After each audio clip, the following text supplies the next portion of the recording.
藏南地区自古以来就是中国的领土，这是不容否认的事实。哪来的什么阿鲁纳恰尔邦？ अगर कोई मैं आपके घर का नाम बदल दूं तो मेरा घर बन जाएगा क्या? अरुणाचल प्रदेश भारत का स्टेट है, पहले भी था, अभी भी है, आगे भी रहेगा। अरुणाचल इंडिया का पार्ट है और हमेशा रहेगा। हम इंडियन है और इंडियन ही रहेंगे। In this video, let's discuss about Arunachal Pradesh.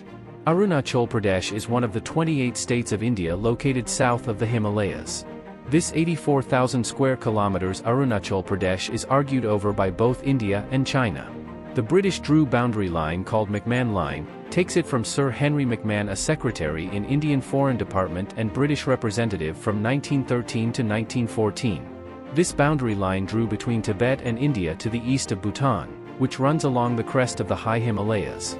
Before we deep dive into this topic, we need to bring in Tibet topic.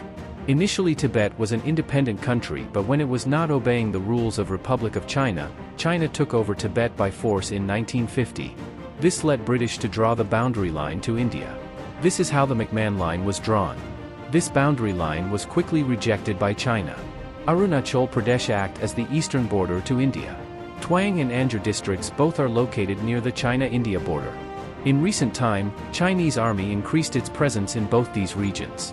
When China took control of Tibet, Dalai Lama escaped Tibet in 1959 and fled to India and took refuge in India. He entered India through Twang district. Per 2011 census, the population of Twang district is 50,000. If China can capture this Twang, it can give access to Brahmaputra region and can cut down the access to India for the northeast states of India. In 1962, when war broke out between India and China, it was held at two different locations, Aksai Chin and Arunachal Pradesh. But later China withdrew its troops from Arunachal Pradesh and took control of Aksai Chin. Now the modern China claims Arunachal Pradesh, as also known as Northeast Frontier Agency, is a part of South Tibet region. The reason for these claims is that Arunachal Pradesh has a cultural significance of China's Tibet.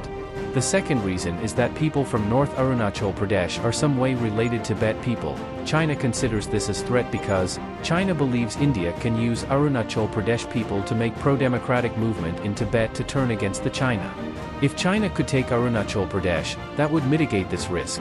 The third reason is that, if we look at the Arunachal Pradesh, it shares the border with Bhutan and thus provides a security to Bhutan. If China occupies Twang, it can surround Bhutan on both eastern and western sides.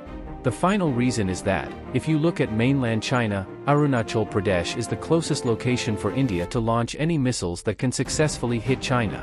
Arunachal Pradesh act as best location to deploy multi-layer air defense system on ground against China's air operations. To successfully occupy Arunachal Pradesh, the China focus is shifted to Siliguri corridor, which is barely 25 kilometers wide and it connects India mainland to states of northeast.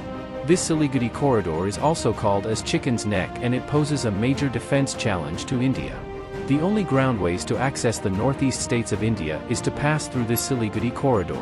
The reason why this corridor is a defense challenge is that, this surrounded by three countries, Bhutan, Nepal and Bangladesh.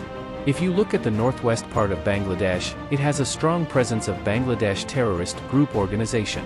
Having China investing actively in Nepal, Nepal is not showing much cooperation to India these days and presence of China in Nepal has been increased recently. Knowing the importance of this Siliguri corridor to India, if China can occupy this region, it can cut both roadways and railways to both people and Indian army. This way it can successfully take over Arunachal Pradesh. In recent years, both the countries rapidly increased their army presence near the Arunachal Pradesh region and started constructing roadways and railways near the border to prepare for any future casualties. At the end, both the countries are powerful and equipped with nuclear warheads. Any wrong move could lead to geopolitical tensions and disturbance in the global supply chain. That's it for today, thank you for watching. If you like this video, please subscribe, like, and share.